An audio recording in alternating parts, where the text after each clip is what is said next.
میں سے ابن حضر کرار خم ہوئے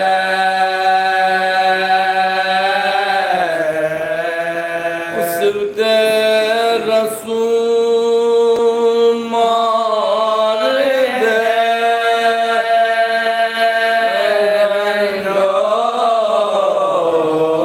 عالم ہوئے آواز دی حسین کو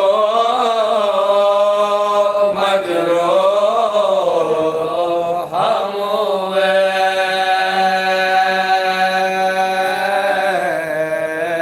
آواز دی حسین کو مجروح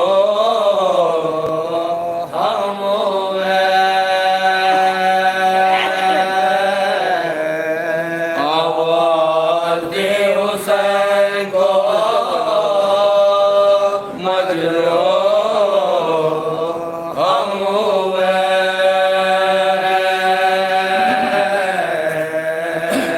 اور خون میں تڑپ تڑپ کے یہ غم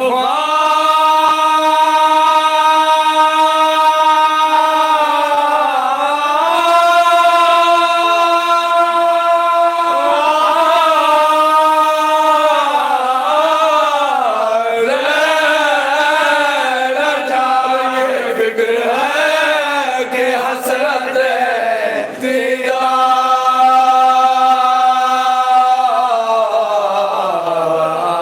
رہ جا اتنے سے ہی صدا کے شکستہ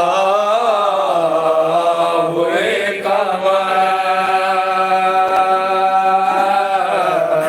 تڑپے اٹھے گرے گا سنبھالا گیا جگر کانپے جو پاؤں تھا میرا بازوئے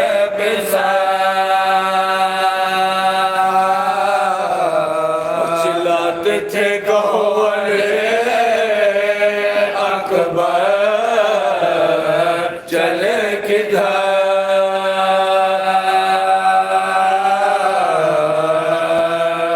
خورشید کیوں چھپا ہے یہ کیا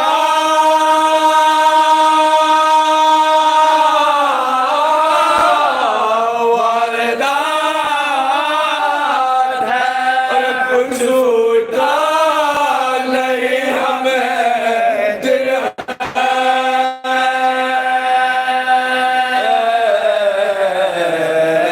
کے رات ہے غربت میں لٹ گیا میرا گھر جواب اور سیدھی نہ ہوگی اب یہ کمر جواب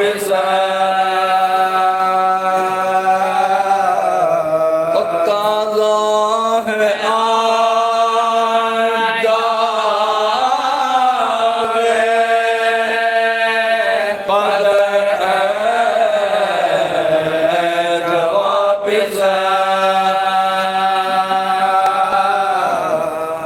کاٹا گیا چھری سے جگر ہے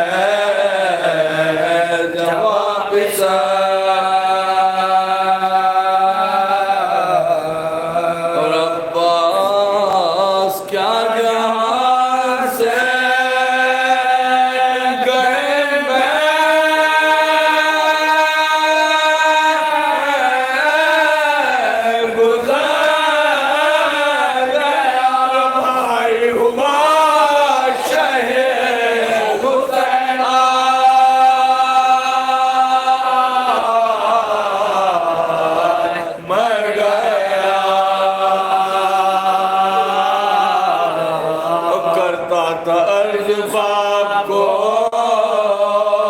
تھامے ہوئے بسر اور دل کو ذرا سنبھالیے یا شاہ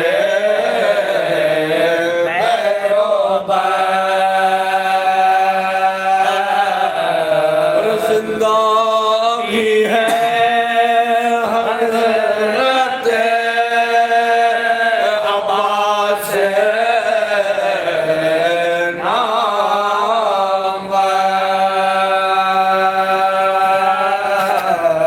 گھبرائیے نہ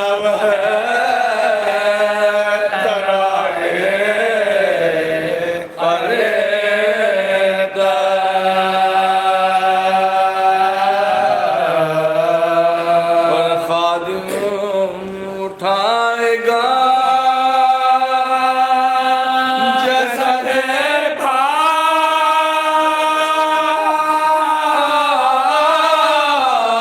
پار تو چلیے حرم لے کے بڑھتے گئے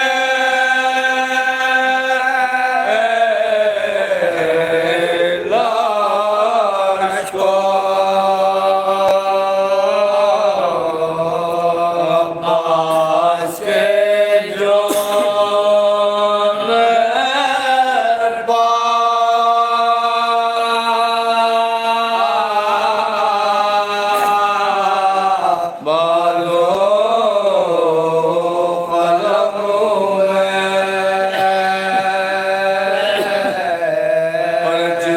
قریب لاش کے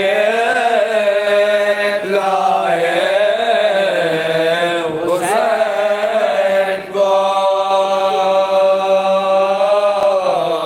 عباس جب رب نظر آئے حسین کو جرار تڑپا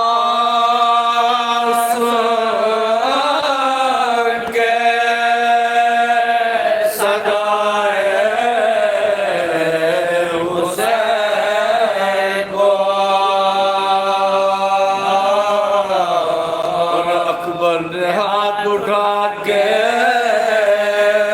دکھا ہے حسین کو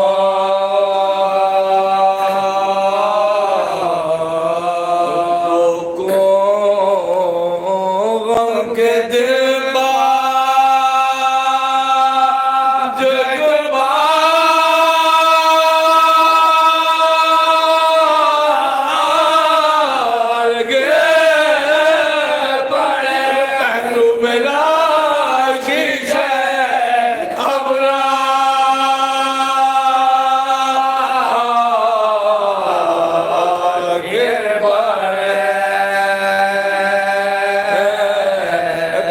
کھلائی بھائی نے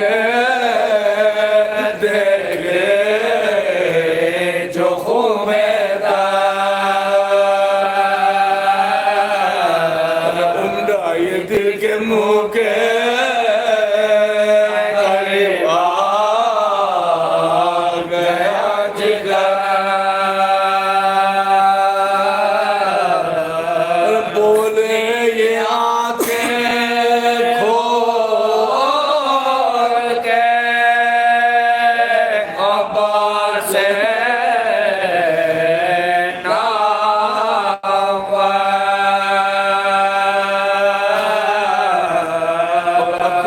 سنبھالو قبلہ عالم کو بیٹھ کر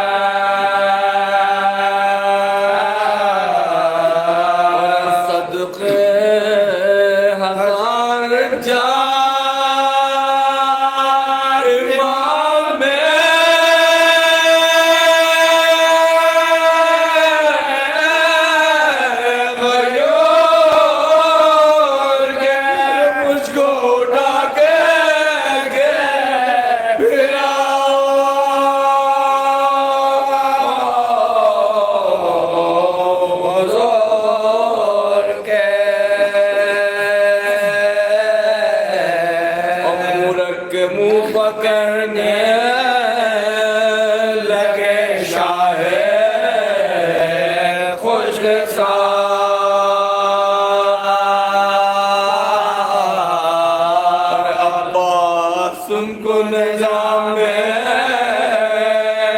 بھی ہے میرا خیال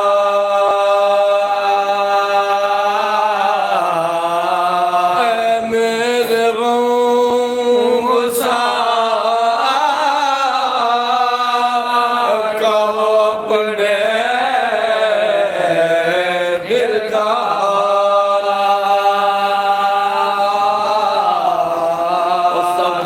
مسکرا کے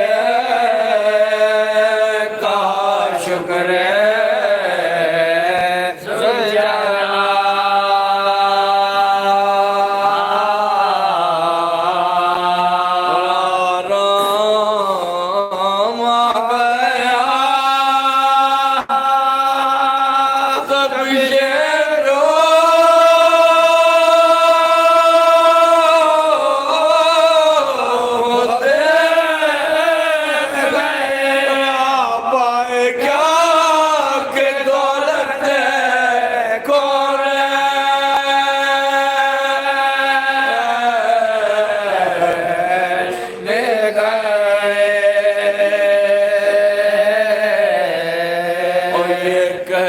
پائشہ کے جانے بڑھایا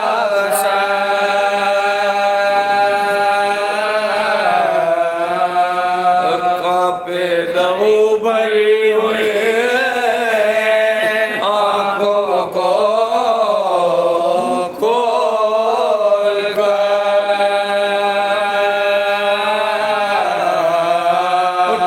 کے مجاز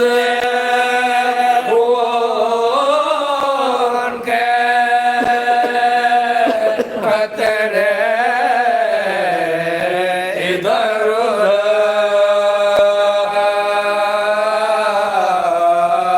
کسی سے حسین باقی آخری نظر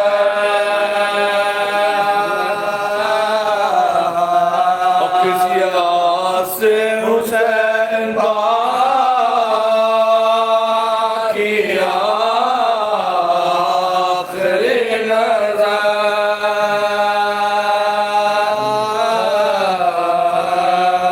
من کا جری کا ڈر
میں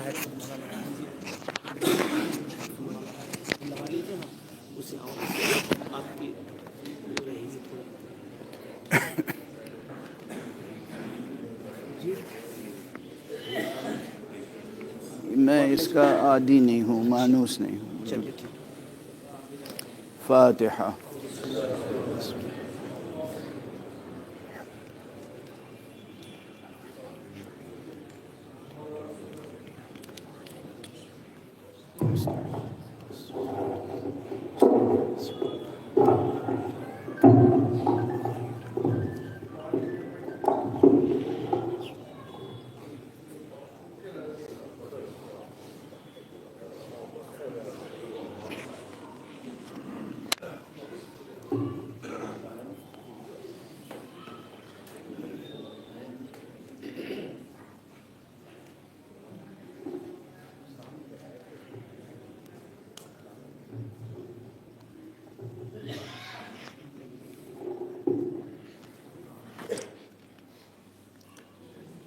اعوذ باللہ من الشیطان الرجیم،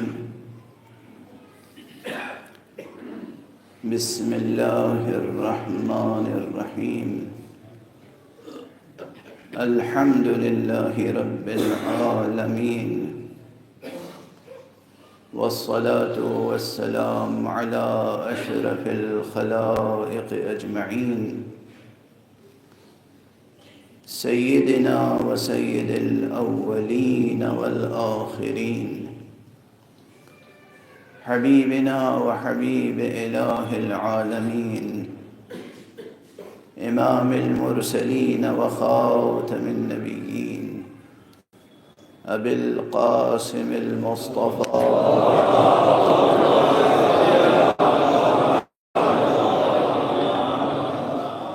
وعلى أهل بيته الطيبين الطاهرين الهداة المهديين المعصومين المظلومين، واللعنة الدائمة على أعداء الحق والدين.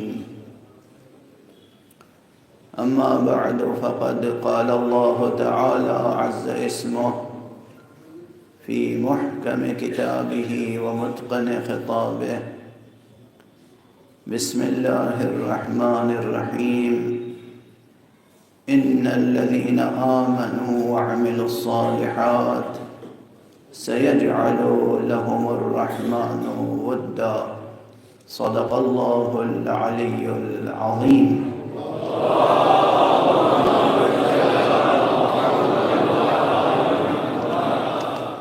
ایک اور بلندر صلوات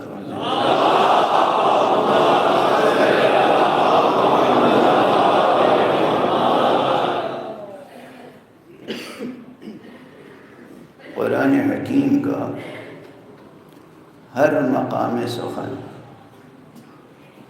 یہ شان اعجاز رکھتا ہے کہ اس کے بارے میں یہ کہا جا سکتا ہے کہ اگر اس ایک فقرے کے علاوہ یا اس ایک جملے کے علاوہ، اس ایک آیت کے علاوہ اور کچھ بھی نہ ہوتا تب بھی مکمل پیغام اس میں موجود ہے۔ ہو سکتا ہے کہ بعض حضرات اسے میری مبالغہ آرائی سمجھیں، لیکن یہ مبالغہ نہیں ہے، یہ قرآن مجید کی ایک شأن اعجاز ہے۔ ماشاءاللہ بزم میں علماء بھی تشریف فرما ہیں، افاضل ہیں، اہل قلم ہیں، شعراء ہیں، ادباء ہیں، اور جو شاعر و ادیب نہیں ہیں، عالم و فاضل نہیں ہیں، کم سے کم اتنا تو ہے کہ امروہے کے ہیں۔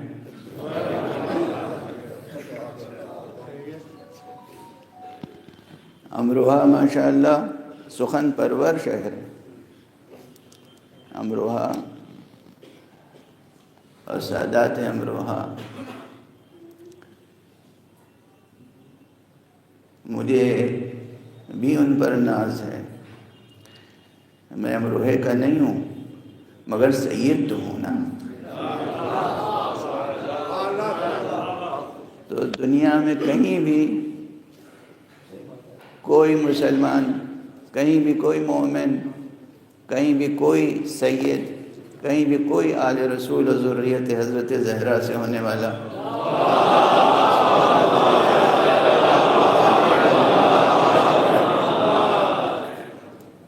اچھے کردار کا مظاہرہ کرے،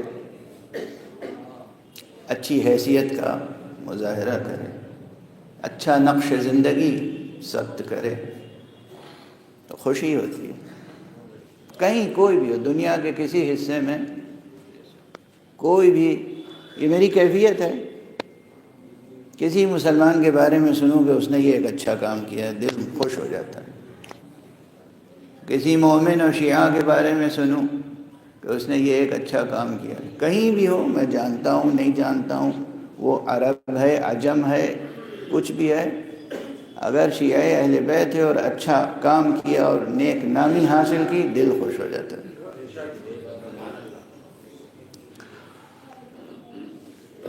اور پھر اگر جیسا کہ میں نے عرض کیا کہ ذریت حضرت زہرا میں سے،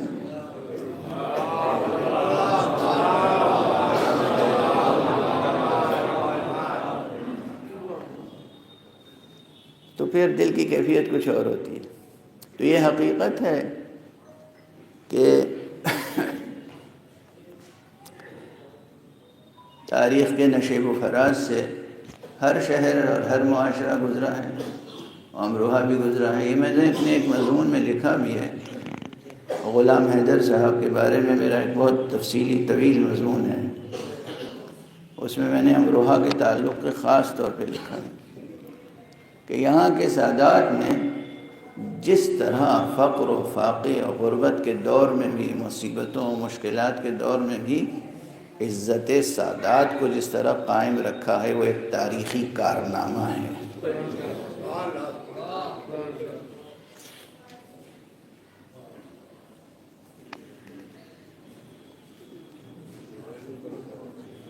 دیکھیے، رکھ کے نہ جائیے، میں ایسے مڑ کے تو پانی پیوں گا نہیں، یہ سب آداب مجلس کے خلاف ہیں۔ ایک بچے کو یہاں بٹھائیے، جب میں اشارہ کروں تو پانی پلا دے۔ ایک صلوات پڑھیے۔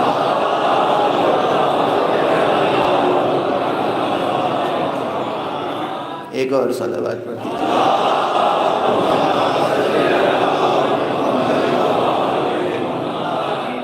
اب یہ ایک زوال کا پہلو ہے کہ میں یہاں بتاؤں کہ آداب مجلس کیا ہوتے ہیں اور آداب منبر کیا ہوتے ہیں۔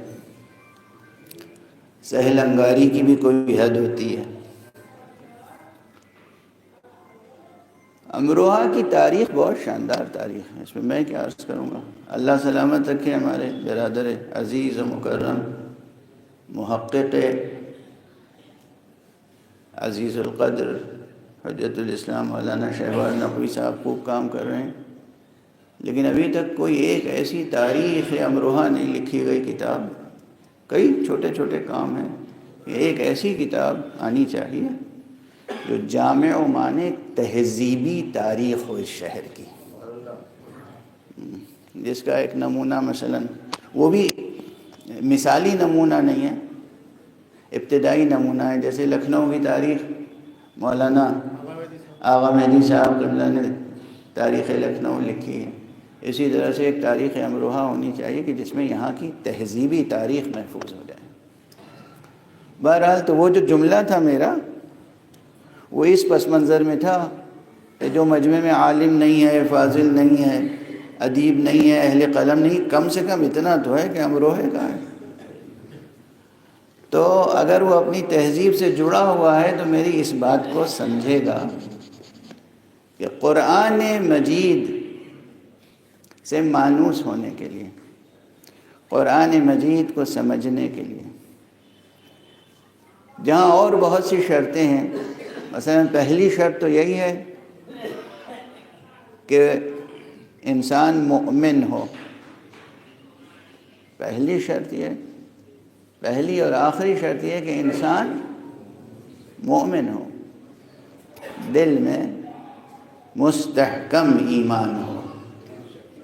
قرآن مجید نے خود کہا ہے، بسم اللہ الرحمن الرحیم، الف لام میم ذالک الکتاب لا ریب فیہ ہدی للمتقین الذین آمنوا. تو وہ ایمان جو ہے وہ شرط اول اور شرط آخر ہے. دوسری شرط ایمان سے ہٹ کر جو اور معدات میں سے کہلاتی ہے. معدات یہ عربی کی اصطلاح استعمال کر لی ہم نے.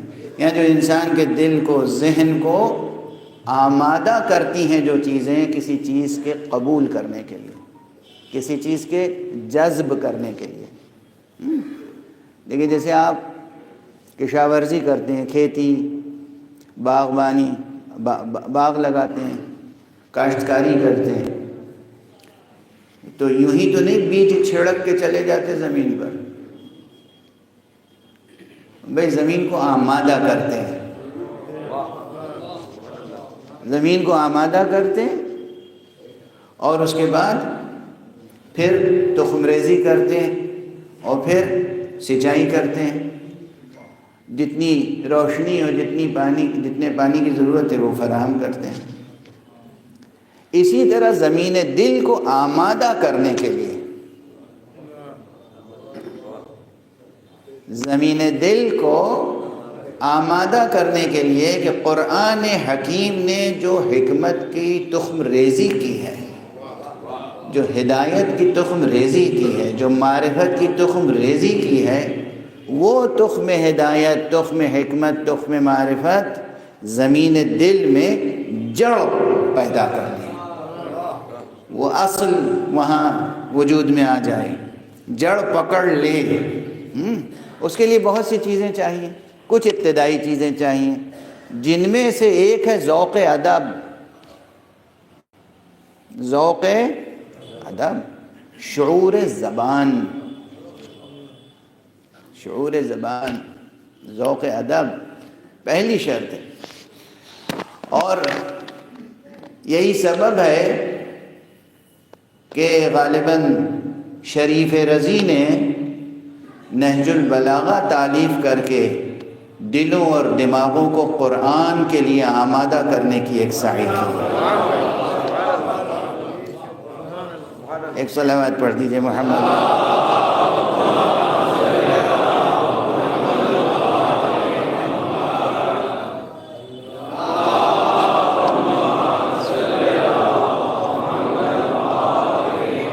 شکریہ, جزاک اللہ.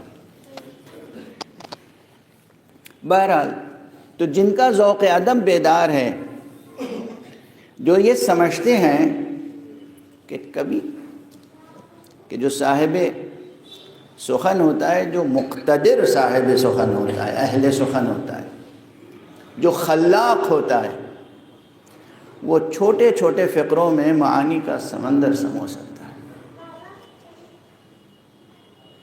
وہ یہ سمجھ سکتا ہے کہ قرآن مجید کی ہر آیت کی اپنی جگہ کیا شان ہے. ایک بحث چلی آ رہی ہے, میرا بنائے گفتگو تو اختصار پر تھی, مگر اب لگ رہا ہے مختصر نہیں ہوگی گفتگو, چونکہ علماء سامنے تشریف فرما ہیں. تو البتہ اتنی طویل بھی نہیں ہوگی کہ سحری کا انتظام کرنا پڑے گا آپ لوگوں کو, کیونکہ میں بہت خستہ بھی ہوں, بہت خستہ ہوں. دن بھر کا سفر, وہ بھی زمینی سفر, اور سفر کوئی ہو, زمینی ہو یا ہوائی ہو, وہ تو خستہ کنندہ ہوتا ہی.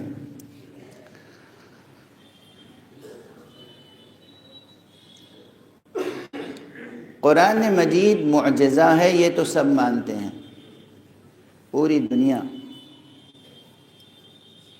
اور اس سلسلے میں ایک عجیب و غریب اپنی زندگی کا سانحہ یا واقعہ بیان کر دوں. یہ بات 1988 کی ہے.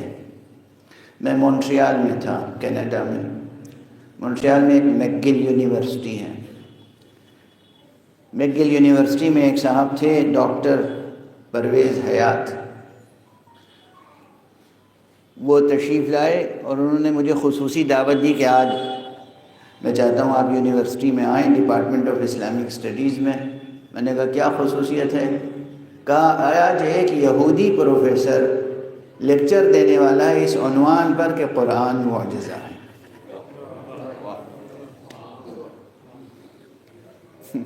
ایک یہودی پروفیسر. یہ لیکچر دے گا کہ قرآن معجزہ ہے۔ تو بہرحال قرآن معجزہ ہے یہ تو سب کہتے ہیں اور مانتے ہیں، لیکن کس لحاظ سے معجزہ ہے اس میں بہت اختلاف ہے۔ خود مفسرین میں بہت اختلاف ہے کہ اس کی شان اعجاز کیا ہے۔ اب آپ میں سے ہر ایک کے ہاتھ میں قرآن مجید ہے، ہر گھر میں قرآن مجید ہے، آپ روزانہ قرآن مجید کی تلاوت کرتے ہوں گے انشاءاللہ۔ آپ کیا محسوس کرتے ہیں شان اعجاز اس کی؟ کہ یہ معجزہ ہے نا سوال ایک اہم۔ میں اپنی طرف سے ابھی مثبت و منفی کوئی جواب نہیں دے رہا ہوں، لیکن قرآن معجزہ ہے، اور وہ بھی کون سا معجزہ ہے؟ مقام ختم نبوت کا سب سے بڑا معجزہ ہے۔ اللہ اکبر! قرآن مجید مقام ختم نبوت کا سب سے بڑا معجزہ ہے۔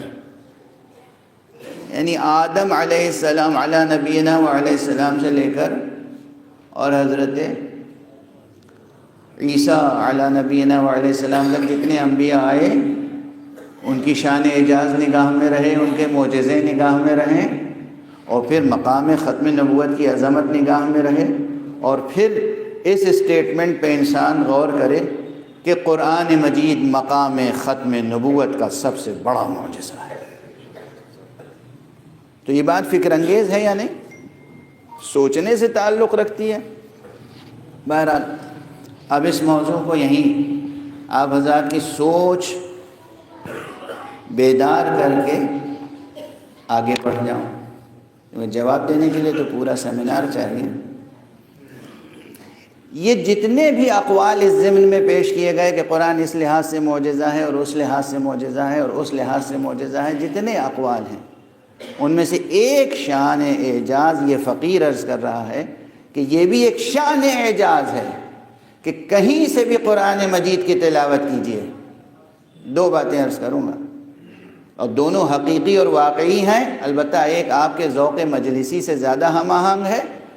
پہلی بات کہہ دوں کہ قرآن مجید کی یہ بھی ایک شان اعجاز ہے کہ کہیں سے قرآن کوئی تلاوت کرے وہ ذکر فضائل و مناقب اہل بیت سے مربوط ہو جاتا ہے۔ ایک صلوات پڑھ دیجئے محمد۔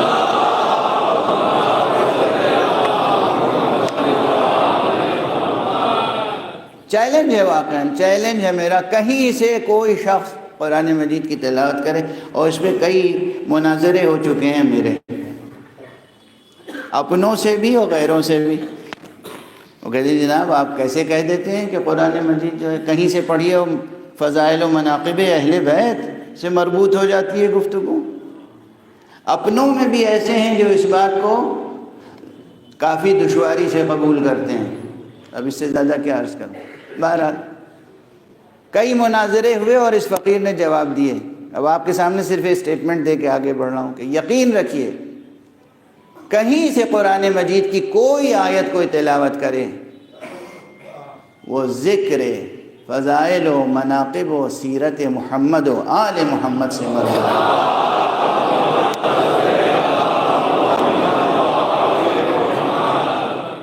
تو یہ ایک شان اعجاز ہے قرآن مجید میں۔ دوسری شان اعجاز کیا ہے جو میں نے عرض کی پہلے کہ کوئی ایک آیت بھی اٹھا لیں، اس میں اگر واقعاً ذہن بیدار ہے، قلب بیدار ہے، گوش دل واہ ہے، چشم بصیرت نصیب ہے انسان کو، تو وہ دیکھے گا کہ جیسے لگتا ہے پورا قرآن یہیں سمٹا ہوا ہے۔ ان مقامات میں سے ایک مقام یہ بھی ہے، یعنی آپ غور فرمائیے، وہ حدیث اپنی جگہ، وہ روایت اپنی جگہ، جس میں یہ بات کہی گئی ہے کہ جو کچھ کل قرآن میں ہے وہ سورہ حمد میں ہے، اور جو سورہ حمد میں ہے وہ بسم اللہ میں ہے، اور جو بسم اللہ میں ہے وہ بائے بسم اللہ میں ہے، اور جو بائے بسم اللہ میں ہے وہ اس نقطے میں ہے جو زیر بائے بسم اللہ ہے۔ اور وہ اپنی جگہ حقیقت ہے، لیکن یہ بھی حقیقت ہے کہ جس کا کلام ہوتا ہے اسے یہ قدرت ہوتی ہے کہ جب جہاں چاہے روح سخن کو سمیٹ کے ایک نقطے میں سمو دے اور جہاں چاہے پھیلا کے کتاب بنا۔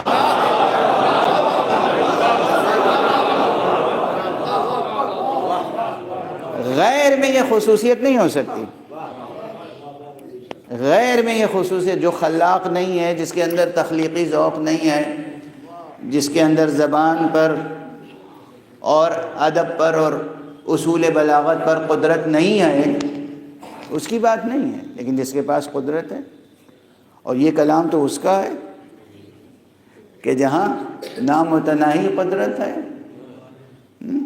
جو خالق سخن ہے، خالق کلام ہے، خالق حرف و بیان ہے۔ بہرحال یہ تمہید یہاں تک کافی ہے۔ اب چند فقرے اس آیت سے متعلق عرض کر دوں جو میں نے آیت پڑھی ہے۔ ایک صلوات پڑھ دیجیے محمد۔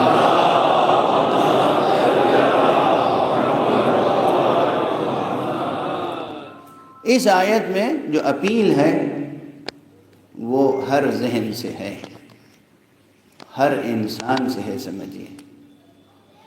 ایسا لطیف بیان ہے، ایسا حقیقی، لطیف، واقعی، فطری، شریعت بھی ہے اس میں، طریقت بھی ہے اس میں، حقیقت بھی ہے اس میں، اور عجیب و غریب مقام سخن ہے، اور بظاہر بہت سادہ سی بات ہے۔ ان الذین آمنوا وعملوا الصالحات سیجعل لهم الرحمن ودا۔ بلا شبہ، بلا شک، بلا ریب حق یہ ہے کہ جو ایمان لانے والے ہیں اور عمل صالح بجا لانے والے ہیں، اللہ سبحانہ و تعالی رحمان، ذات رحمان ان کے لیے لوگوں کے دلوں میں ایک خصوصی محبت پیدا کر دے گا۔ سَيَجْعَلُ لَهُمُ الرَّحْمَنُ وَدًّا۔ اب یہاں پھر عرض کروں گا کہ چونکہ علماء تشریف فرما ہیں اور یہ وہ حضرات ہیں جو حوزوی ذوق رکھتے ہیں، تو حوزہ علمیہ میں جو طریقہ درس و بحث ہے وہ تو یہ کہ ایک ایک حرف پہ بحث ہوتی ہے۔ افسوس یہ ہے کہ ہمارا اب عام معاشرہ حوزے کی عظمت سے واقف نہیں ہے، اور نہ حوزے سے آب حیات علم کی جرعہ نوشی کرنے والوں کی قدردانی رہ گئی ہے۔ یہ جو ہمارے حوزہ علمیہ ہیں، انہیں یونیورسٹیوں پہ قیاس نہ کیجیے، اور مکاتب اور مدارس پہ قیاس نہ کیجیے۔ ان کی بنیادیں رکھنے والی ذات کون ہے؟ اور خاص طور سے نجف اشرف، حوزہ نجف اشرف کی بنیاد یہ تو ظاہری طور پہ مشہور ہو گیا ہے کہ شیخ ابو جعفر طوسی نے بنیاد رکھی تھی۔ اس فقیر کی یہ تحقیق ہے مدلل دلائل کے ساتھ کہ اس حوزہ علمیہ کی بنیاد معنوی تو خود باب مدینۃ العلم امیر المومنین علی ابن ابی طالب علیہ السلام۔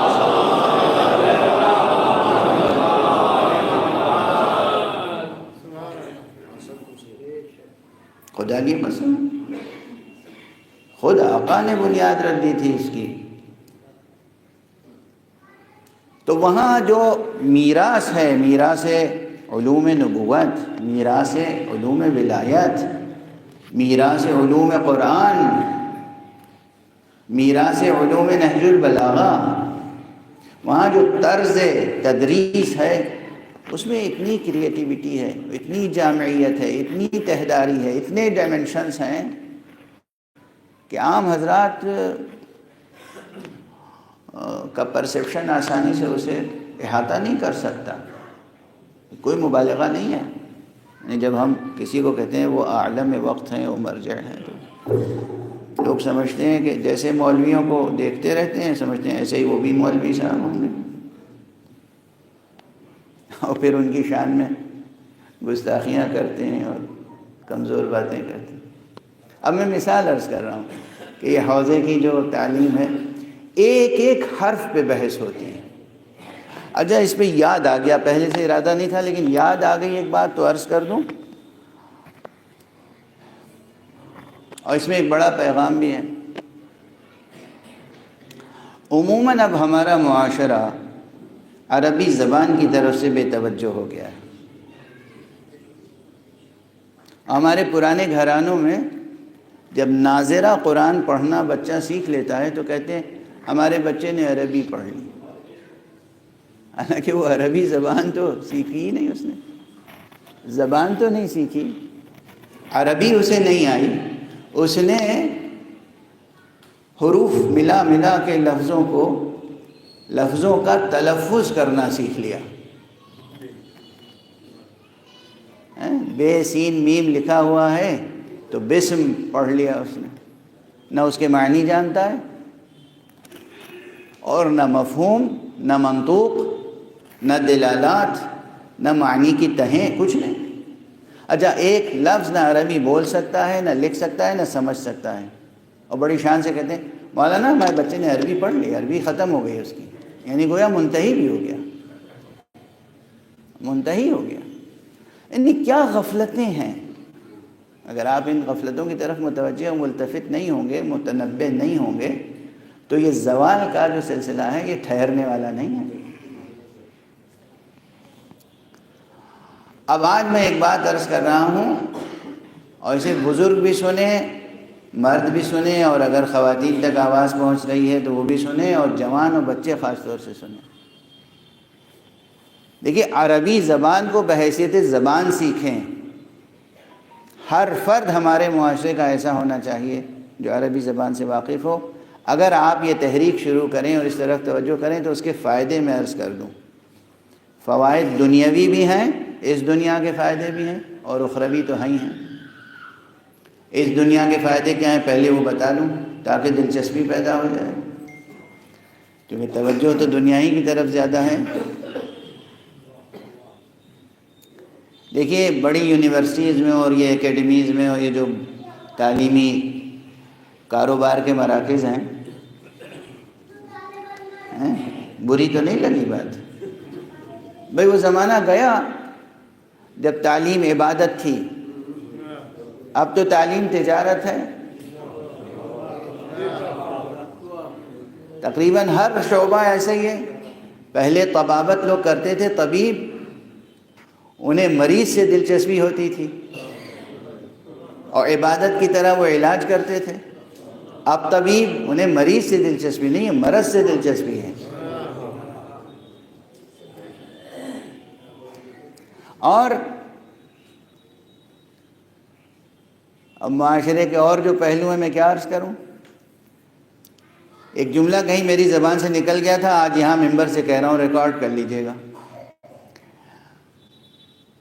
اسلام کے فروغ کے ساتھ، اسلام کا جو زمانہ تھا عروج کا، فروغ کا، اور مسلم تمدن کے عروج و فروغ کا، اس وقت سے تمام دنیا میں ایک صحت مند معاشی نظام تھا، اور معاشیات سے دنیا متعارف ہوئی، علم معاشیات سے.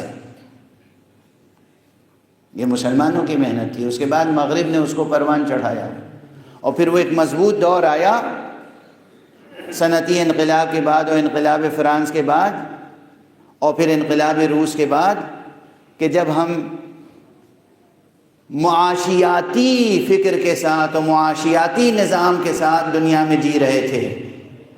اب معاف فرمائیے گا لیکن ایک حقیقت ہے، ٹرمپ صاحب کے کرسی اقتدار پر آنے کے بعد اب دنیا ایک نئے دور میں داخل ہو گئی ہے. معاشیاتی دور ختم ہوا، بد معاشیاتی دور شروع ہو گیا ہے. اور کیا کہیں گے آپ؟ جس طرح ہمارے چھوٹے چھوٹے گاؤں میں یا شہروں میں جو ذرا دبنگ آدمی ہے، اس نے کسی کے پلاٹ پہ قبضہ کر لیا اور کوئی ڈر کے مارے بولنے والا نہیں ہے، تو اب وہ وہاں بیٹھے ہوئے اور غزہ پہ قبضہ ہو رہا ہے. نہیں کوئی تک ہے. یہ معاشیاتی نظام ہے یا بد معاشیاتی نظام ہے؟ اب اس جملے پہ بھی ایک صلوات تو پڑھی جا سکتی.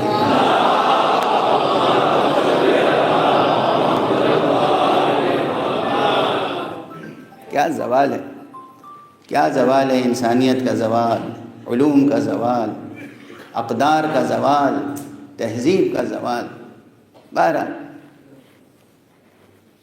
اب یہ کوئی خوش عقیدگی کی بات نہیں عرض کر رہا ہوں میں، پورے ایمان کے ساتھ، یقین کے ساتھ، اخلاص کے ساتھ عرض کر رہا ہوں۔ خدا کی قسم آپ اپنی قدریں پہچانیں، اپنی قدر شناس بن جائیں۔ مولا امیر المومنین علی ابن ابی طالب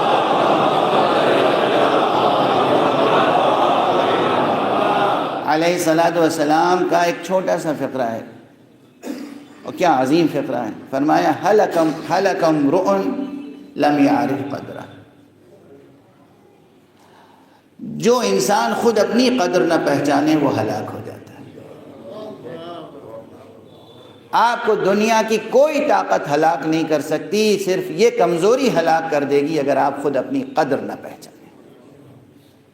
آپ کیا ہیں اور آپ میں کیا صلاحیتیں ہیں، کیا اسکلز ہیں، کیا استعداد ہے، کیا کچھ آپ کر سکتے ہیں، اس کا شعور اگر آپ کے اندر ہے تو آپ کو کوئی دنیا میں زیر نہیں کر سکتا۔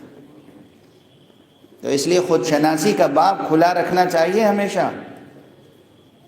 بہرحال آپ اپنی قدر و قیمت، ٹرمپ صاحب جو بھی کر رہے ہیں کریں، پوتین صاحب جو بھی کر رہے ہیں کریں، کسی بھی ملک میں بھی ٹرمپ لفظ ایک علامت ہے نا، جیسے لفظ یزید ایک علامت ہے۔ وہ کسی بھی ملک میں کہیں بھی کوئی کچھ بھی کر رہا ہو، خدا کی قسم آپ کو کسی فرعون سے ڈرنے کی ضرورت نہیں ہے، آپ کو کسی طاغوت وقت سے ڈرنے کی ضرورت نہیں ہے۔ آپ کو ایک احساس بیدار رکھنے کی ضرورت ہے، ہم بھی خدا رکھتے ہیں۔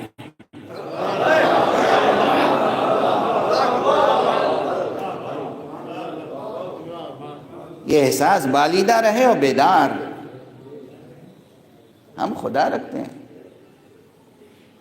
ہم خدا رکھتے ہیں۔ اور جو تعلیمات محمد و آل محمد علیہ السلام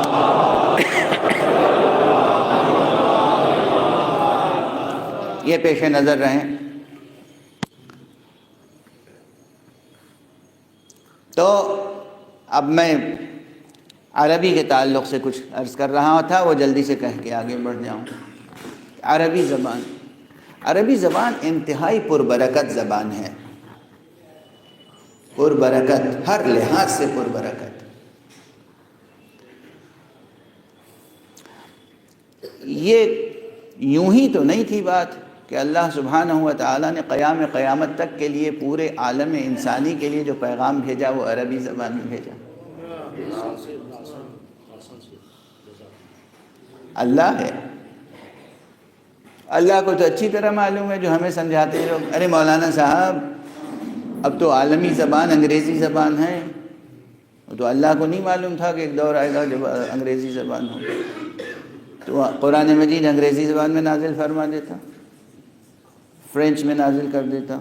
وہ مشہور بات ہے نا کہ وہ کسی نے ایک جملہ کہا تھا، میرے اساتذہ میں بچپن ہی میں سمجھا دیا تھا کہ دیکھو بیٹا، دنیا میں یہ بات مشہور ہے کہ تہذیب و ادب و ثقافت کی زبان فرینچ ہے، اور حکمت و فلسفے کی زبان جرمن لینگویج ہے، ڈوئچ، اور کامرس کی زبان انگلش ہے۔ اگرچہ دوسرے استاد نے اسے دوسرے ڈھنگ سے کہا تھا۔ اب ممبر پہ جس طرح کے لفظ لوگ استعمال کر لیتے ہیں تو میرا بھی حوصلہ ہو جاتا ہے کہ کچھ کمزور لفظ استعمال کروں، اگرچہ میں اس کا قائل نہیں ہوں۔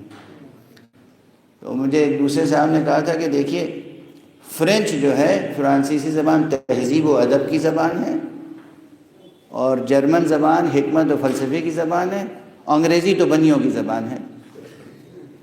حالانکہ میں کسی بھی زبان کی تحقیر و توہین کا قائل نہیں ہوں۔ انگریزی زبان میں بھی بہت اچھا ادب ہے، کچھ سلیقے کی باتیں اس میں بھی ہیں، سب تو نہیں ہیں سلیقے کی باتیں، کچھ سلیقے کی باتیں، لیکن تمام زبانوں کی تمام خصوصیتیں خالق زبان کے پیش نظر تھیں،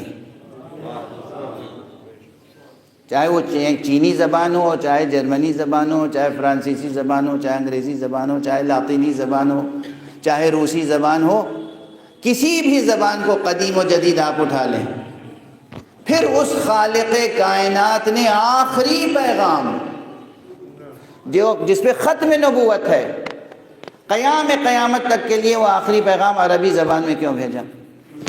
اس کے بہت سے اسرار ہیں، جن میں سے ایک سر، ایک راز یہ بھی ہے کہ خود عربی زبان کی لسانیاتی ظرفیت بے پناہ ہے۔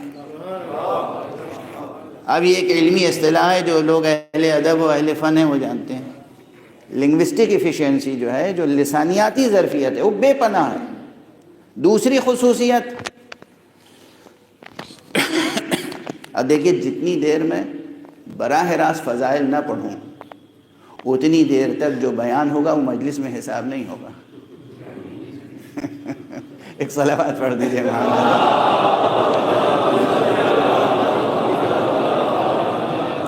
کیونکہ مجلس کے معنی جو ہوتے ہیں فضائل علی و مصائب حسین، مجلس کے یہی معنی، اس سے مجھے کوئی اختلاف نہیں۔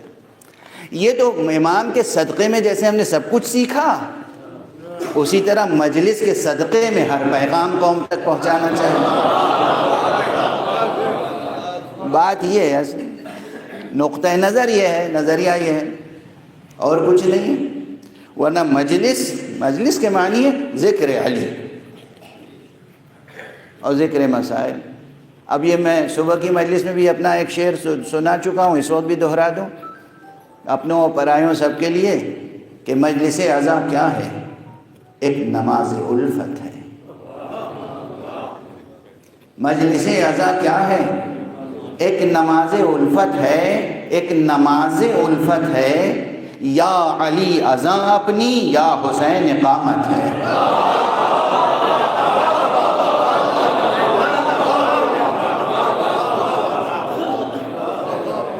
مجلس عزا کیا ہے؟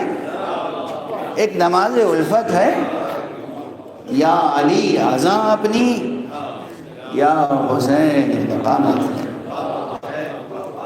تو مجلس تو یہی ہے، مجلس علی سے حسین تک، حسین سے علی تک، محمد سے محمد تک، مجلس یہ ہے۔ لیکن ان کے صدقے میں، ان کے ذکر کے صدقے میں، ان کے نام کے صدقے میں ہم دنیا اور جہان کی ساری باتیں کرتے ہیں تعلیم و تربیت کے نقطہ نظر سے۔ تو اس لیے میں عربی زبان کی بات آج ذرا تفصیل سے کرنا چاہتا ہوں۔ اس مردم خیز بستی میں، اس ادب آشنا بستی میں، ادب تخلیق کرنے والی بستی میں، کہ اگر ہماری نئی نسل متوجہ ہو گئی تو یقین فرمائیے کیا انقلاب آ جائے گا۔ پہلی چیز میں نے عرض کی کہ عربی زبان میں جو لنگوسٹک ایفیشنسی ہے، جو ظرفیت، جو لسانیاتی ظرفیت ہے، اچھا یہ جو آج کل اس یونیورسٹیز میں کورس پڑھائے جاتے ہیں نا، لنگوسٹک ایفیشنسی وہاں جو پڑھائی جاتی ہے، اس سے ذرا مختلف باتیں ہیں میرے تصور میں، کہ جو لسانیاتی ظرفیت کا لفظ میں استعمال کر رہا ہوں، یہ اصطلاح۔ دوسری خصوصیت وہ میں نہیں عرض کر رہا ہوں، ابھی خود جرمن ایک ادارہ ہے، اس نے تجربہ کیا۔ کیا تجربہ کیا؟ تجربہ یہ کیا کہ ایک مجموعہ طلباء کا، ایک گروپ آف اسٹوڈنٹس انہوں نے لیا اور ان کو صرف اور صرف جرمن لینگویج اور گرامر سکھائی۔ اور یہ وہ بچے تھے کہ جو اصالتاً جرمن تھے بھی، یعنی ماں باپ کی طرف سے بھی انہیں زبان جرمنی سیکھنے کو ملی، ڈویچ، اور پھر اسکول میں، کالج میں، اور گرامر بھی انہوں نے پڑھی جرمن لینگویج کی۔ جو خود مادری زبان بولتے ہیں انہیں بھی گرامر سیکھنے کی ضرورت پڑتی ہے کبھی کبھی۔ اب ہر گھر میں اردو بولی جاتی ہے، لیکن بچے اگر پڑھیں تو پھر انہیں اردو کے قواعد و ضوابط سیکھنے کی ضرورت پیش آتی۔ دوسرا گروپ انہوں نے لیا جن بچوں کو انہوں نے عربی گرامر سکھائی، اور یہ اسٹڈی موجود ہے انٹرنیٹ پہ، آپ لوگ سرچ کر سکتے ہیں۔ جینوین ادارہ ہے، جینوین اسٹڈی، یعنی ایک گروپ کو صرف انہوں نے جرمن گرامر، جبکہ جرمن زبان بہت پیچیدہ ہے، بہت تہدار ہے، مشکل ہے زبانوں میں سے ایک گروپ کو عربی گرامر۔ اس کے بعد انہوں نے رزلٹ یہ دیا کہ جن طلباء کو عربی گرامر سکھائی گئی ہے، بحیثیت مجموعی ان کی ذہانت میں اتنی برکت ہو گئی کہ جس کے مقابلے میں کوئی نہیں آ سکتا۔ یہ کس نے کی ہے ریسرچ؟ عربوں نے نہیں کی ہے. کیا آپ یہ کہیں کہ وہ کیا محاورہ ہے اپنے منہ؟ عربوں نے نہیں کی ہے، کسی عربی کنٹری میں نہیں ہوئی ہے، کسی عربی اکیڈمی میں نہیں ہوئی ہے، جرمنی میں ہوئی ہے. ایک پہلو. اب اسے سادہ کر کے عرض کروں کہ واقعاً عربی نحو میں، عربی صرف میں، عربی علوم لسان میں اتنی تہداری ہے کہ انسان حقیقتاً حکیم و فلسفی ہو جاتا ہے صرف نحو پڑھ کر. اچھا کیوں، یہ بھی بتا دوں. آپ حضرات ایک صلوات سے سہارا دیں.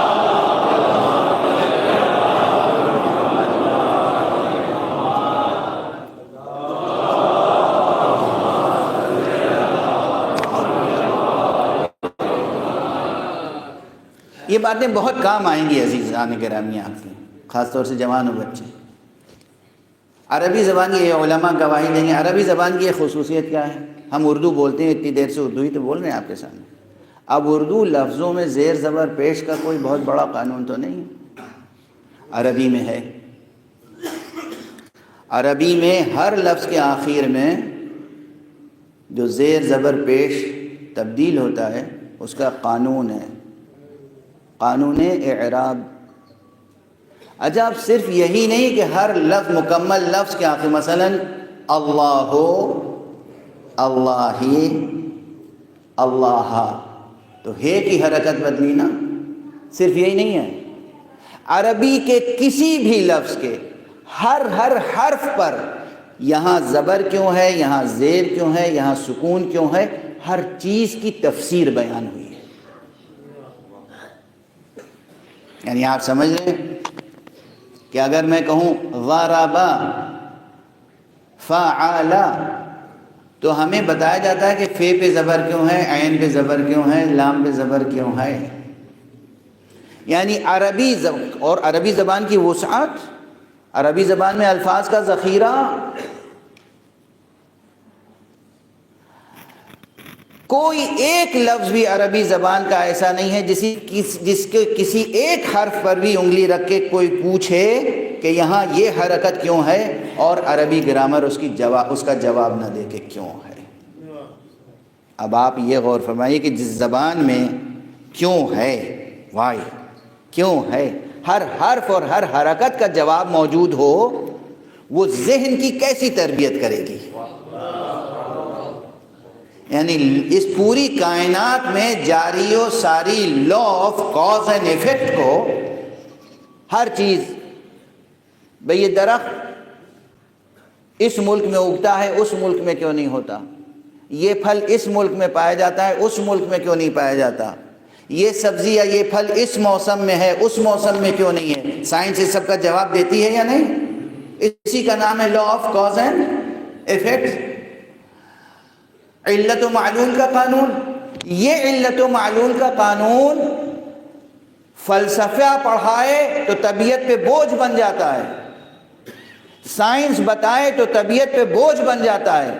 لیکن جب زبان کے ساتھ شیر مادر کی طرح ذہن پروان چڑھے اسی قانون کے ساتھ، تو جس طرح لوگ فطری شاعر ہوتے ہیں اسی طرح انسان فطری مفکر اور فلسفی اور حکیم ہو جاتا ہے.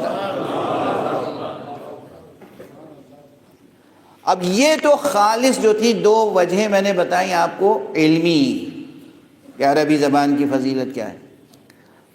اب وہ بات بتا دوں جس کی فکر زیادہ ہوتی ہے، روزی روٹی، کاروبار. چونکہ وہ دور گیا جب value oriented, God oriented, value oriented education تھی، اب تو جاب اورینٹڈ کی بات ہوتی ہے. یہ تو ایک حقیقت ہے نا. اب میں اپنی زندگی کا تجربہ بھی عرض کر رہا ہوں اور حقیقت بھی. اس دنیا میں فرینچ کتنے ملکوں میں بولی جاتی ہے؟ بنیادی طور پر ایک ملک ہے فرانس، اور اس کے علاوہ تھوڑے سے حصے اور ہیں دنیا میں مختلف جہاں فرینچ بولی جاتی ہے. عالمی سطح پر نہیں بولی جاتی. اور فرینچ جو ہے وہ سرکاری زبان ہونے کی حیثیت سے بس ایک ہی ملک کی ہے. جرمن ایک ہی ملک کی سرکاری زبان ہے. اسی طرح اور زبانوں کو دیکھیے. عربی وہ زبان ہے جو قانونی طور پر کم سے کم 30 سے زیادہ کنٹریز کی آفیشل لینگویج عربک ہے۔ اس کے معنی یہ ہیں کہ اگر آپ نے عربی زبان سیکھ لی تو کم سے کم جاب کے لیے 30 ملکوں کے دروازے آپ کے لیے کھل گئے۔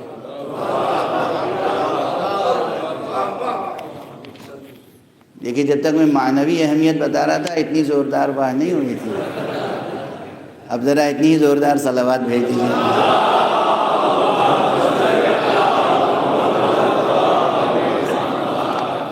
اور ہمارے یہاں 30 ملکوں کے دروازے کھل گئے آپ کے، گورنمنٹ سیکٹر بھی اور پرائیویٹ سیکٹر بھی۔ یہ کیا کم اپارچونیٹی ہے؟ تو عربی زبان سیکھیں گے تب، یعنی لکھنا، پڑھنا، بولنا، سمجھنا، عربی زبان۔ اور یہ فقیر آپ کے سامنے اپنی زندگی کا ایک تجربہ عرض کر رہا ہے۔ یہیں انڈیا میں گڑگاؤں میں ایک اکیڈمی تھی، پرائیویٹ اکیڈمی، چھوٹی سی لیکن معنوی حیثیت سے بہت بڑی تھی، اکیڈمی آف فارن لینگویجز۔ میں وہاں گیا ایک زمانے میں چائنیز سیکھنے کے لیے، کہ مجھے چینی زبان سیکھنی ہے تاکہ میں یہ راز معلوم کروں کہ آخر ہمارے آقا نے کیوں کہا تھا اطلب العلم ولو کان بالصین، علم حاصل کرو چاہے تمہیں چین کیوں نہ جانا پڑے۔ تو راز تو معلوم ہونا چاہیے نا۔ تو انہوں نے مجھے پکڑ لیا، کہا آپ چینی بعد میں سیکھیے گا، عربی پہلے سکھائیے۔ ہمارے یہاں کچھ اسٹوڈنٹس ہیں جو عربی سیکھنا چاہتے ہیں، آپ عربی پڑھا سکتے ہیں؟ میں نے کہا کچھ تو پڑھا دوں گا، کہا بس پڑھائیے۔ جب میں نے عربی پڑھائی وہاں تو سمجھیے ایک اچھی خاصی کلاس ہوتی تھی جس میں سب وہ لوگ ہوتے تھے کہ جو کلمہ لا الہ الا اللہ والے نہیں تھے۔ اور کس لیے آتے تھے؟ چونکہ انڈین فارن سروسز میں ان کی ضرورت تھی۔ اور ہمارے یہاں یعنی آپ کا ملک جو ہے اس کی ایمبیسیاں، کلچر ہاؤس اور مختلف قسم کے شعبے مختلف ملکوں میں ہیں، تو عربی ملکوں میں جو ہیں ان میں عربی جاننے والوں کی ضرورت ہے۔ اب اگر آپ کو عربی آتی ہوگی تو آپ کی حکومت اور آپ کا ملک بھی آپ کو قدر کی نگاہ سے دیکھے گا، اور دوسرے ممالک بھی آپ کو قدر کی نگاہ سے دیکھیں گے۔ اور ہمارے یہاں کے کتنے، میں نے خود پڑھایا ہے بھائی ان لوگوں کو کہ جن میں سے ایک بھی مسلم نہیں تھا، سب غیر مسلم حضرات تھے اور وہ عربی پڑھ رہے تھے، اس لیے کہ انہیں گورنمنٹ آف انڈیا کی خدمت کرنی تھی فارن سروسز میں۔ جب یہ تو دنیاوی، اب اتنا اشارہ کافی ہے نا۔ اب ایک اخروی بات بتا دوں، اپنے برادران علماء سے دست ادب جوڑ کے معافی کے ساتھ، اگر آپ نے عربی زبان سیکھ لی تو جاب کے دروازے کھل جائیں گے، دنیا کے دروازے کھل جائیں گے، اور ایک بڑا کام یہ ہوگا کہ قرآن مجید جب پڑھیں گے تو سمجھ میں آئے گا، لذت محسوس ہوگی۔ نہج البلاغہ پڑھیں گے تو لذت محسوس ہوگی، حدیث معصوم سنیں گے تو لذت، کیف، مزہ، ذوق، لعاب دہن شیریں ہو جاتا ہے بھائی۔ یہ ہے مٹھاس کلام رب میں، کلام خالق میں۔ اور اب ایک چیز بر سبیل مزاح کہوں یا باسلوب مزاح، جس کے لیے میں نے معذرت کی تھی، اگر آپ کو عربی زبان آتی ہوگی تو بدنیت مولا اور مفتی آپ کو کسی آیت اور روایت کے غلط ترجمے بتا کے گمراہ نہیں کر سکے۔ ایک صلوات پڑھ دیجئے محمد۔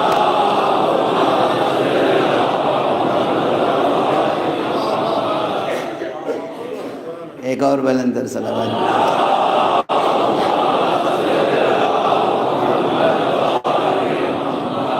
تو دنیا کے فائدے بھی ہیں اور آخرت کے فائدے بھی ہیں۔ جس طرح دنیا کے میں آپ کے لیے جاب کے دروازے کھلیں گے، انشاءاللہ آخرت میں اسی طرح جنت کے دروازے کھلیں گے۔ تو یہ ایسا ہی نہیں ہے کہ اللہ سبحانہ و تعالیٰ نے عربی زبان میں قرآن کو نازل کیا۔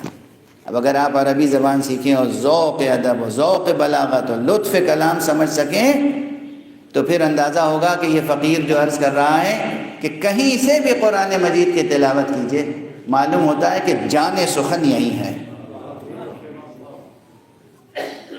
ان میں سے ایک یہ مقام ہے، ان الذین آمنوا وعملوا الصالحات سیجعل لهم الرحمن ودا، بے شک، بلا شک، بلا ریب، حق یہ ہے، حقیقت یہ ہے کہ جو ایمان لانے والے ہیں، ان الذین آمنوا وعملوا الصالحات، و عمل صالح بجا لانے والے ہیں، سیجعل لهم الرحمن ودا، رحمان ذات رحمان ان کے لیے ایک خاص عظیم محبت قرار دے گا۔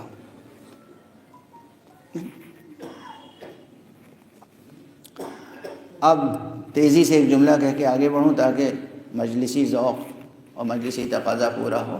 ہمارے ائمہ اہل بیت علیہم الصلاۃ والسلام سے جو روایتیں ہیں ان میں یہ بات بتائی گئی ہے کہ یہ آیت ہے تو عام، اپنی تعبیر کے لحاظ سے عام معلوم ہوتی ہے، لیکن یہ نازل ہوئی ہے ایک خاص شخصیت کے لیے۔ یہ ان آیتوں میں سے ہے کہ جو آیتیں فضیلت حضرت امیر المومنین علی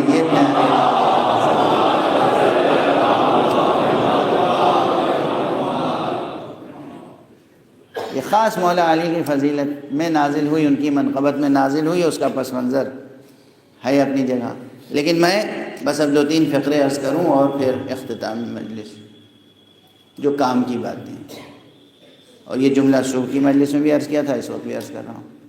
ایک چیز جو سب سے ضروری ہے، جو ہمارے اور آپ کے پاس ہونی چاہیے، جو دولت، وہ کون سی دولت ہے؟ دولت ایمان۔ سب سے قیمتی دولت، ہر دولت، اس کائنات کا ہر سرمایہ جان کی حفاظت پہ خرچ کیا جا سکتا ہے، لیکن جان اگر کسی چیز کی حفاظت پہ خرچ کی جا سکتی ہے تو وہ ایمان۔ تو سب سے بڑی چیز، سب سے بڑی نفیس قیمتی عظیم نعمت جو ہے وہ ہے نعمت ایمان۔ ہمارے آپ کے سینوں میں، دلوں میں دولت ایمان ہونی چاہیے، یہ دولت بیدار، یہ دولت ایسے ہونے چاہیے کہ یہ لازوال ہو، یقین کی منزل پہ ہو، یہ پہلی چیز۔ دوسری چیز ہے اخلاص، یعنی ریا کا شائبہ نہ ہو۔ میں آپ سے محبت سے مل رہا ہوں تو وہ محبت بھی خدا کی خاطر ہو، اور میں اگر آپ سے خفا ہوں تو وہ خفگی بھی اللہ کی خاطر۔ اور ہم آپ کو مسکرا کے دیکھیں تو وہ بھی اس نیت سے کہ قربتاً اللہ، اور اگر خدا نخواستہ کوئی ایسا موقع ہو کہ ترش روئی سے پیش آنے کی ضرورت پڑ جائے تو وہ بھی ہو قربتاً اللہ۔ مثلا بہت واضح مثال دے کے چلوں، کوئی ہندو ہو، مسیحی ہو، یہودی ہو، سکھ ہو، عیسائی ہو، کوئی کہیں کا ہو، جیسے ہی وہ مولا علی کی مدح میں کوئی شعر پڑھتا ہے تو ہم مسکرا کے اسے دیکھتے ہیں، خوش ہو جاتے ہیں۔ یہ ہماری مسکراہٹ بھی عبادت ہے، یہ ہمارا داد دینا بھی عبادت ہے، یہ بھی تقاضا ایمان ہے قربتاً اللہ۔ اور کوئی کتنا ہی بڑا مفتی ہو، جہاں اس نے یزید کی مدح شروع کی ہم اسے نفرت سے دیکھتے ہیں، ہماری یہ نفرت بھی موجب اجر و ثواب ہے۔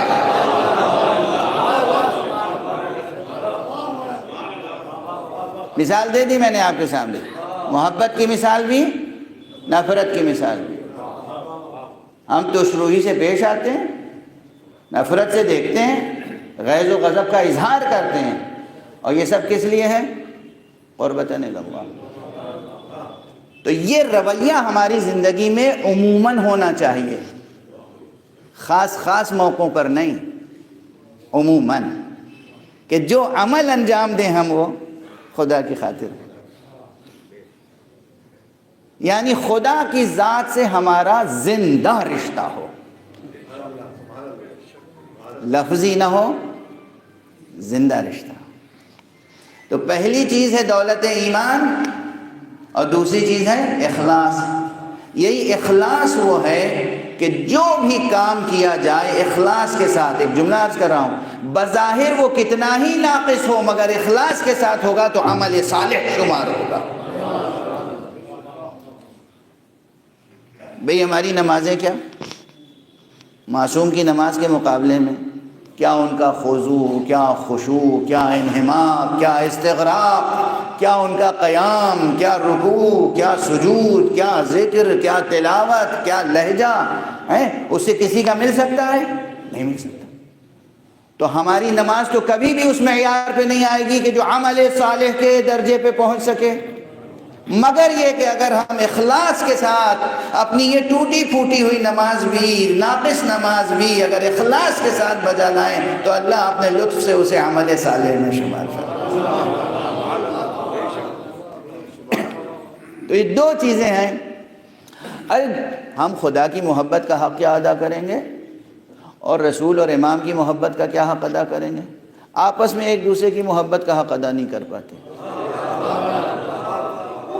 خدا کی قسم، جو لوگ معنی محبت سے آشنا ہیں اور ناموس محبت سے آشنا ہیں اور اقدار محبت سے آشنا ہیں، وہ جانتے ہیں کہ محبت وہ بے کراں حقیقت ہے جس کے تقاضے کبھی پورے کیے نہیں جا سکتے آسان سے۔ بھائی بھائی سے محبت کے تقاضے نہیں پورے کر پاتا، ہر رشتے میں یہی ہے۔ لیکن یہ ناقص جو ہم عمل انجام دیتے ہیں، اس میں بھی اگر اخلاص ہے تو مثلا کسی نے آپ کے لیے کوئی کام کیا اور آپ کو احساس ہے کہ کام کر رہا ہے خلوص کے ساتھ، کتنے ہی خراب کیا ہوگا آپ کہیں گے کہ بھئی اسے کچھ کہو نہیں، خلوص سے کیا ہے اس نے۔ اور اگر کوئی شخص بہت تکلفات کے ساتھ کر رہا ہو کام، تظاہر، تکلف، تفاخر، لیکن آپ کو معلوم ہو کہ یہ مخلص نہیں ہے، آپ اسے داد دیں گے؟ کبھی نہیں دیں گے۔ تو بس دو چیزیں خلاصہ ہے آج اس آیت کی روشنی میں، ان الذین آمنوا وعملوا الصالحات، جو لوگ ایمان لانے والے ہیں اور عمل صالح بجا لانے والے ہیں۔ اور ایمان کیا ہے؟ خود ایک دولت ہے، اور عمل صالح کیا ہے؟ وہ عمل کہ جو اخلاص پر مبنی ہو۔ عمل صالح کی ایک شرط اور ہے، یہ بھی کہہ لینے دیجیے اور بس گفتگو تمام۔ عمل صالح کی ایک شرط اور ہے۔ پہلی شرط یہ ہے کہ وہ اخلاص پر مبنی ہو، دوسری شرط یہ ہے کہ وہ عمل علم کی روشنی میں انجام دیا گیا ہو، جہل کی تاریکی میں نہیں۔ کوئی بھی کام آپ کریں، کوئی بھی دنیا کا کام کریں، کام کرنے سے پہلے معلوم کر لیں کہ اس کام کو انجام دینے کا طریقہ کیا ہے نا؟ بس اس میں سب کچھ، زندگی کا ہر شعبہ آ گیا، دین بھی دنیا بھی۔ نماز پڑھنی ہے تو معلوم کر لیجئے کہ نماز کیسے پڑھنی ہے، روزہ رکھنا ہے معلوم کر لیجئے روزے کے احکام، حج پہ جاتے ہیں پہلے سیکھتے ہیں نا کہ حج کیسے بجا لائیں گے، احرام کیسے باندھیں گے، سعی کیسے کریں گے۔ کوئی بھی زندگی کا عمل ہو، کبھی آپ ناکام نہیں ہوں گے اگر وہ عمل علم کی روشنی میں انجام دیں۔ پہلے انفارمیشن ہو آپ کے پاس، نالج ہو، اس نالج اور انفارمیشن کے مطابق، کریکٹ انفارمیشن کے مطابق آپ عمل بجا لائیں تو وہ عمل ہوگا عمل صالح۔ تو عمل صالح کی یہ دو بنیادیں ہیں، پہلی بنیاد اخلاص اور دوسری بنیاد عمل کا علم کے مطابق ہونا۔ عمل کا علم کے مطابق ہونا۔ علم کے خلاف اگر کوئی چیز ہوگی، علم کے برعکس کوئی چیز ہوگی تو وہ اصلاً عمل نہیں کہلائے گی، عبث کہلائے گی، کار عبث، کار عبث۔ تو آپ کو عمل انجام دینا ہے نا کہ کار عبث۔ بس اگر آپ نے ایمان کی دولت سمیٹ لی اور عمل صالح کو وجود بخشا اپنی زندگی میں تو اللہ بہت سے انعامات دے گا۔ ان میں سے ایک انعام یہ ہے کہ وہ آپ کی محبت خلق خدا کے دلوں میں پیدا کر دے گا۔ آپ کی محبت، آپ کی محبت۔ ارے کون نہیں چاہتا کہ اللہ کے ساری خلقت ہمیں چاہے؟ سَيَجْعَلُ لَهُمُ الرَّحْمَنُ وَدَّا، اللہ سبحانہ و تعالیٰ وعدہ کر رہا ہے کہ وہ ذات گرامی آپ کے لیے ایک عظیم محبت، عظیم محبت خلق فرمائے گا لوگوں کے دلوں میں۔ تو یہ تو نسخہ عمل آپ کے اور ہمارے لیے ہے، لیکن باطن کیا ہے؟ لوگوں کو حیرت ہوتی ہے، مورخ کی آنکھیں خیرہ ہو چکی ہیں، حاسدین کی آنکھیں حسد سے، اب یہاں خیرہ کا لفظ نہیں کچھ اور ہے جو آپ لوگ لکھ لیجئے گا، فل ان دی بلینکس، میں نقطہ نقطہ نقطہ لگا کے آپ کو آگے کہ آخر 100 برس تک دشمنان علی ابن ابی طالب نے حضرت علی ابن ابی طالب کی سیرت کو مسخ کر کے دنیا کے سامنے پیش کیا، اور جہاں جہاں تک مملکت اسلامی تھی اس وقت ہر منبر پر، ہر خطبہ جمعہ میں، بلکہ 5 وقتہ نمازوں میں، ہر نماز کے بعد نعوذ باللہ 100,000 بار نعوذ باللہ امیر المومنین پر سب و شتم کیا جاتا تھا، اور ان کی غلطیاں بیان کی جاتی تھیں، خطائیں دہرائی جاتی تھیں۔ 100 برس کا عرصہ کم نہیں ہوتا، اس کے باوجود بھی دیکھیے آج صرف شیعہ نہیں، صرف سنی نہیں، صرف مسلمان نہیں، دنیا کی اکثریت وہ ہے جس کے دل میں علی کی محبت موجود ہے۔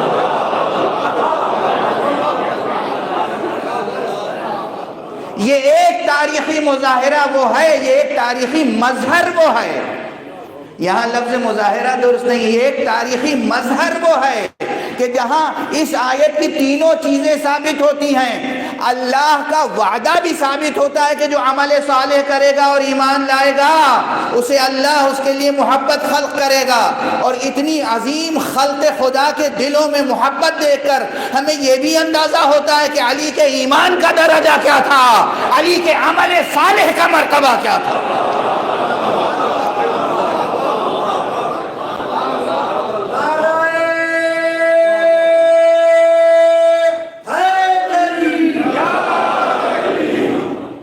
کیا ایمان تھا۔ اب یہ تو ہماری گفتگو ہے، ہماری زبان ہے، مجبوریاں ہیں، کیا علی کا ایمان تھا؟ اب بس ایسے ہی ایمان تھا کہ رسول اللہ کو کل ایمان کہنا پڑا۔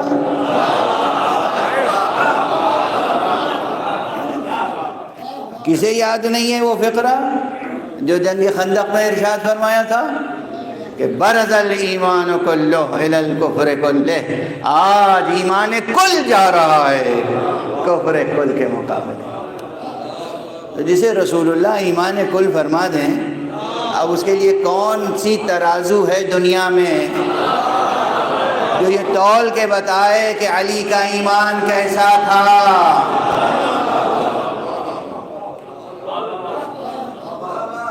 تو یہ تو ایمان کی شان ہے، اور پھر اسی جنگ میں علی کے عمل کی شان کیا ہے، عمل صالح، کہ رسول اللہ نے یہ بھی فرمایا کہ ضربۃ علی یوم الخندق افضل من عبادت الثقلین، ارے روز خندق علی کی کا ایک وار تمام جن و انس کی عبادتوں سے بھاری ہے، جس کا صرف جنگ میں ایک وار ثقلین کی عبادت سے بھاری ہو، اس کا سجدہ کتنا عظیم ہوگا۔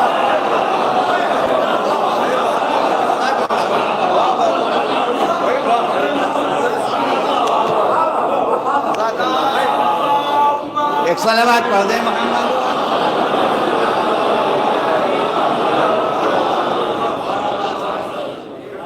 میدان جنگ میں لڑ رہے ہیں، ایک وار لگا دیا، ایک ضربت لگائی، اب اس ضربت کی قدر و قیمت یہ ہے کہ ثقلین کی عبادت سے بڑھ کر ہے۔ تو جس کی ایک ضربت کی یہ شان ہو، اس کے قیام کی کیا شان ہوگی، اس کے رکوع کی کیا شان ہوگی، اس کے سجدے کی کیا شان ہوگی، اس کی تلاوت کی کیا شان ہوگی، اس کی زکوٰۃ کی کیا شان ہوگی، خیرات کی کیا شان ہوگی، اس کے جہاد کی کیا شان ہوگی، اس کی تمام عبادتوں کی کیا شان ہوگی۔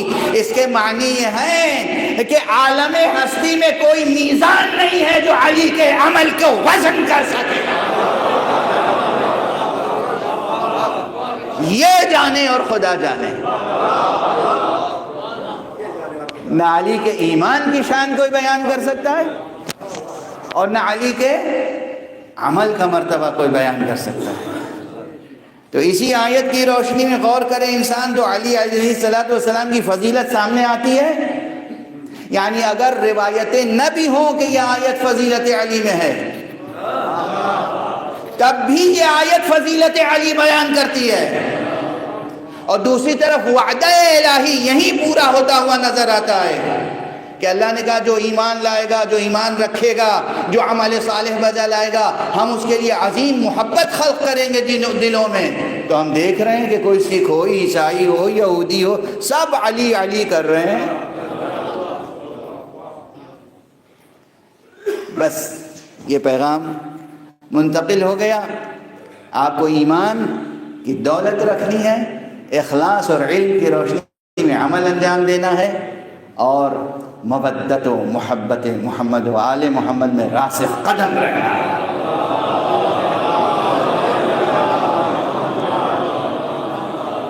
یہ باتیں ہم سنتے ہیں اور زمین دل کو آمادہ کرتے ہیں، اور اس کے بعد اشک اعضاء سے اس کو سینچتے ہیں۔ کیا ترتیب ہے، کیا ترکیب ہے! یہ مجلس خود ایک نسخہ کیمیا ہے بشریت کے لیے۔ طبیعتوں میں مختلف باتیں، علم و فلسفہ اور ادب و منطق اور نحو اور صرف اور زبان کے تقاضے ہو گیا، اس کے بعد فضائل اہل بیت کا تذکرہ، اور اس کے بعد مصائب اہل بیت پہ گریہ۔ تو اس طرح تخم عشق علی جم جاتا ہے دل میں، مگر اس دل میں کہ جیسے زمینیں مختلف ہوتی ہیں، کچھ زمینیں ایسی ہوتی ہیں جو اچھی زمینیں ہوتی ہیں، جو خراب زمینیں ہوتی ہیں اس میں اچھے پھل نہیں اگتے۔ یہی کیفیت اہل بیت سے رشتے کی ہے، نسبت کی۔ بس مجلس ختم ہو گئی، اب مجھ میں سکت نہیں ہے کہ میں دیر تک عرض کروں۔ اور جہاں تک مصائب کی بات ہے، گریے کی بات ہے، تو آقا حسین علیہ السلام کے مصائب میں اتنی المناکی ہے کہ کسی سخن آرائی کی ضرورت ہی نہیں۔ شعراء ذاکرین کرتے ہیں، اللہ انہیں جزائے خیر دے، مگر خدا کی قسم جو اہل دل ہیں، جو اہل معرفت ہیں، صرف نام حسین سن کے کیا دل تڑپ جاتا ہے۔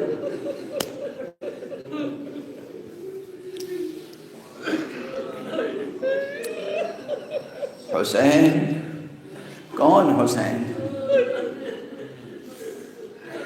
فرزند زہرا حسین، حسین فرزند علی حسین۔ کون حسین؟ فرزند رسول حسین،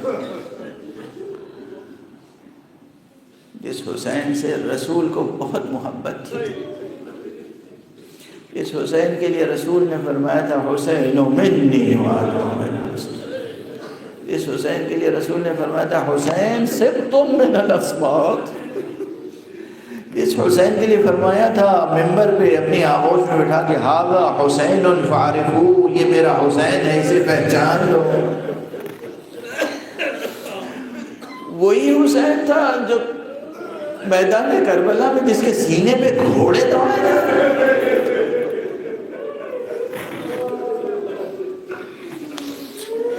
ان مسائل کے بیان کرنے کے لیے کسی سخن آرائی کی ضرورت نہیں ہے، صرف اہل دل ہونا شرط ہے، اہل صفا ہونا شرط ہے۔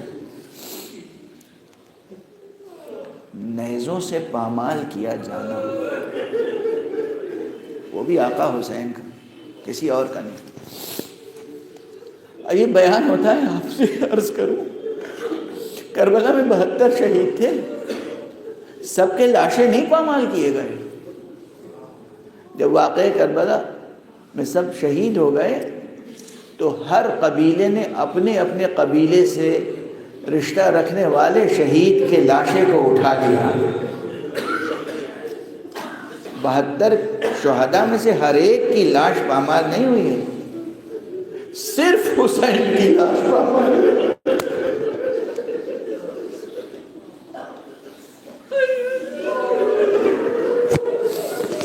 مسلمان غور تو کریں، یزید کی وکالت کرنے والے، قاتلان حسین کی وکالت کرنے والے غور کریں،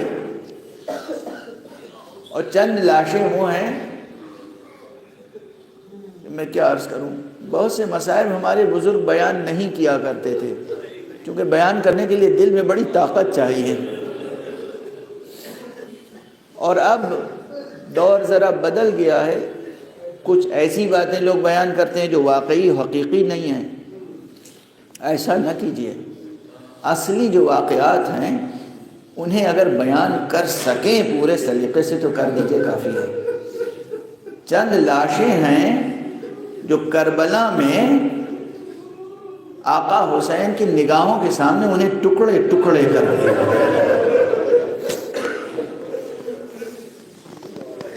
قاسم کا لاش ہے، اور اس روایت میں جو اختلاف ہے، کوئی محقق کہہ سکتا ہے آ کر بھائی روایت میں اختلاف ہے، 2 لاشوں کے لیے کوئی اختلاف نہیں، لیکن یہ بیان نہیں ہوتی ہیں۔ آپ کو معلوم ہے کس کے لاشیں ٹکڑے ٹکڑے کیے گئے تھے؟ کس کے لاشیں ٹکڑے؟ ایک تو علی اکبر، صرف سینے پہ برچھی لگا کے دشمن خاموش نہیں کر گیا، اور دوسرا لاشا حضرت ابو الفضل العباس۔ ہم سے پہلے تمہید مجلس میں جو مرثیہ پڑھ رہے تھے، حضرت عباس کا تذکرہ کر رہے تھے، تو بس اس فقرے پر میں مجلس تمام کر رہا ہوں۔ ایک بزرگ عالم دین تھے علامہ سید مہدی بحر العلوم، وہ مقدس شخصیت تھی جن پر لوگ شبہ کرتے تھے کہ کہیں یہی امام زمانہ تو نہیں ہے۔ سید مہدی بحر العلوم نجف اشرف میں مسجد طوسی میں ان کی قبر مبارک موجود ہے، مسجد سے متصل ان کا خاص مقبرہ ہے، اور خود ان کے خاندان میں خاندان بحر العلوم ایک بہت بڑا علمی خاندان ہے نجف اشرف کا، جس نے سینکڑوں علماء، مجتہد، ذاکرین، خطباء اہل بیت پیدا کیے۔ وہ بزرگ، ان سے پوچھا کسی نے، اور یہ علامہ سید مہدی بحر العلوم یہ ہمارے ہندوستان کے عظیم الشان مجتہد حضرت آیت اللہ العظمیٰ سید دلدار علی غفران مآب کے بھی ایک لحاظ سے اساتذہ میں تھے اور ایک لحاظ سے معاصرین میں تھے۔ ان سے کسی نے پوچھا کہ آقا یہ بتائیے، حضرت عباس تو بہت قداور تھے، جب گھوڑے پہ بیٹھتے تھے تو ہر گھوڑے پر نہیں تشریف فرما ہوتے تھے، ہر اسب ان کی سواری نہیں بن سکتا تھا، بس کہ جس کے لیے کہتے ہیں کہ اسب 2 رکابہ، بلند گھوڑا، اور اس پر بھی ان کے قدم زمین کو چھوتے تھے، بلند و بالا شخصیت، قداور، قامت بلند، لیکن آقا ان کی قبر چھوٹی سی نظر آتی۔ تڑپ گئے، کہنے کہ تمہیں معلوم نہیں ہے، حاسدین، دشمن اتنے کینت پرور تھے، انہوں نے حضرت عباس کے لاشے کو ٹکڑے ٹکڑے کر دیے، اور جب امام زین العابدین باعجاز تشریف لائے تو انہوں نے وہ ٹکڑے جمع کر کے گویا ایک گٹری کی شکل میں ایک چھوٹی سی قبر میں دفن کر دیا۔